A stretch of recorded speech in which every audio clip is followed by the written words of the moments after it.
हरिकेश मुखर्जी एक बहुत बड़ा नाम है फिल्म इंडस्ट्री का इंडिया में, बॉलीवुड की दुनिया का, क्योंकि दुनिया की दूसरे नंबर पे शोबत की जो दुनिया है वो इंडिया की है। लाखों करोड़ों, तो लाख का तो आज कंसेप्ट ही नहीं है ना।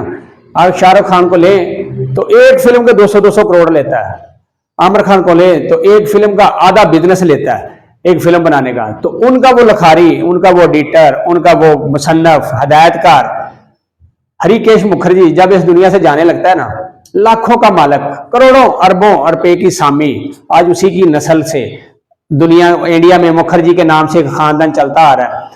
तो जब वो जाने लगता है तो उसके पास कोई नहीं है, केला तनहा सवाए एक मुलाजम के। मियाँ बीवी कहाँ, बच्चे कहाँ, कोई साथ नहीं है। ये दुनिया इसीलिए कहा जाता है सदा न मापे हुसन जवानी ते सदा न सोबत यारा, सदा न बागी बुलबुल बोले ते सदा न बाग बहारा। तो जब उसके जाने का टाइम आया ना तो कोई उसके पास नहीं है, क्योंकि ये दुनिया धन की है। जिस दिन आपका धन, आपका कंट्रोल खत्म हुआ, सीट खत्म हुई, ये दुनिया आपसे अलग हो जाती है, अपने भी अलग हो जाते हैं। तो वही काम जब वो उसके जाने का टाइम हुआ तो टाइम्स ऑफ इंडिया का एक जो रोजनामा है वो लिखता है इस बारे में कि उसका जो मुलाजम था मीनू, वो कहता है जी एक दिन हम आखिरी वक्तों की बात है साहब की, तो जा रहा था मैं उनको अस्पताल लेके, तबीयत बड़ी खराब थी। तो वो एक सूरज के ढलने के मंजर को देखते हैं, क्या खूबसूरत नजारा है सूरज के चढ़ने का और सूरज के ढलने का, अल्लाह ने क्या खूब हसीन नजारा दिया। तो कहता है जब वो नजारा देख रहा था ना इस तरह, तो एक हा भरता है ठंडी, तो आंखों से आंसू निकालता है। तो मैंने कहा बहू जी क्या हुआ? कहते हैं मीनू के शुक्र है कि एक जिंदगी का दुख भरा लम्हा और कट गया, खत्म हो गया। दुनिया में 42 फिल्मों को डायरेक्ट करने वाला, बड़े बड़े इनाम लेने वाला, अवार्ड इंडिया के बड़े बड़े जो पद्मा जैसे अवार्ड है वो वसूल करने वाला, दुनिया को छोड़ के जा रहा है। तो भर रहा है अफसोस कि ये दिन, ये दुख भरी जिंदगी का एक लम्हा और कट गया। इतनी दुख भरी जिंदगी मरने के टाइम पे आ रही है। दूसरी तरफ बिलाल बिन रबा, जिसको कोई नहीं जानता दुनिया में, हर बंदा गुलाम की नजर से देखता है, गुलाम दर गुलाम चलते आ रहे हैं, कोई बंदा उसकी पहचान नहीं है।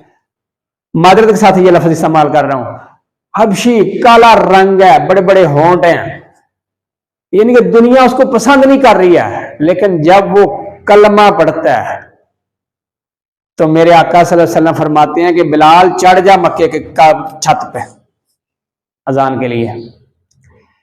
हज़रत सदीक उमर फरूक रजी अल्लाह ताला अन्हु फरमाते हैं कि जब भी मैंने उनको पुकारा फिर मैंने हमेशा यही कहा सैयद बिलाल।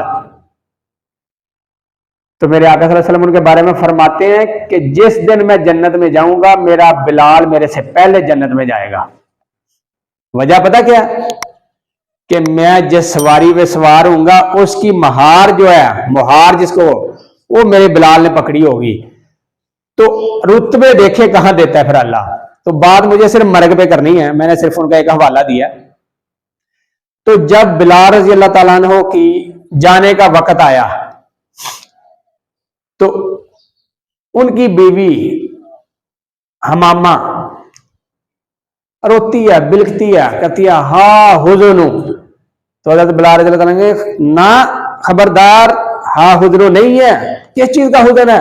वो कहती है अब मेरे सर के ताज हैं, अब मेरे सर के वाली हैं, अब मेरे साईं हैं, मुझे छोड़ के जा रहे हैं, मेरी जिंदगी को जेरन किए जा रहे हैं, इस दुनिया को छोड़े जा रहे हैं, मैं किन के सहारे रहूंगी, मैं बच्चे कैसे पालूंगी, मैं दुनिया कैसे व्यतीत करूंगी। तो आगे से पता क्या कहते हैं? हुज़नो नहीं कहा, आगे से कहते हैं वाह तर्रा, वाह क्या खुशी है, वाह क्या खुशी है। तो बीवी कहती है आगे से कि बिलाल आप हमें छोड़ के जा रहे हैं, अब हमें गमों में धकेल के जा रहे हैं, कैसी खुशी है। तो आगे से फरमाते हैं मेरे आका सल्लल्लाहु अलैहि वसल्लम ने फरमाया था कि जिस दिन बंदा मोमिन इस दुनिया से जाएगा तो قبر میں سب سے پہلا جس کا دیدار کرے گا وہ میں ہوں۔ آپ دیکھیں میری خوشی کا عالم کیا ہے، میں اپنے محبوب کے پاس جا رہا ہوں، اپنے سونے مکھڑے کے پاس جا رہا ہوں، وہاں ان کا دیدار کروں گا، وہاں ان کے پاس بیٹھوں گا، پھر میں اللہ کے حضور چلا جاؤں گا، پھر اللہ کی جنت میں پھروں گا۔ اس سے بڑی خوشی میرے لیے اور کیا ہو سکتی ہے؟ تو اندازہ کرے دنیا کے اربوں کا مالک، دنیا کے بڑے بڑے ایوارڈ لینے والا، دنیا کی شعبت کی زندگی کا بڑے حسین جس کو کہا جاتا ہے، وہاں کا ڈائریکٹر مصنف جب جا رہا ہے تو ہاں بھر رہا ہے کہ دکھ بھری زندگی کا دن کٹ گیا، اور ادھر بلال جا رہا ہے تو خوش ہو رہا ہے۔ یہی زندگی کا ڈیفرنس ہے، یہی اسلام کی زندگی کا ڈیفرنس ہے کہ جب انسان اس دنیا سے جائے تو اس خوشی سے جائے، کیونکہ مرنا ہم سب نے ہے، کوئی کافر ہے، کوئی مسلمان ہے، کوئی ہندو ہے، کوئی سکھ ہے، کوئی بدھ مت ہے، کوئی یہود ہے، کوئی انصار ہے، کوئی بھی ہے، سب نے جانا ہے۔ تو مزہ زندگی کا یہ ہے کہ جب بندہ جائے اس اطمینان خوشی کے ساتھ جائے کہ بس کوئی تو میرا دیدار کرنے والا ہے، میں کسی کا دیدار کرنے والا ہوں، میں کسی سے ملنے والا ہوں، اور یہ صرف اور صرف اسلام کی بہترین زندگی کے اندر پاسبل ہے۔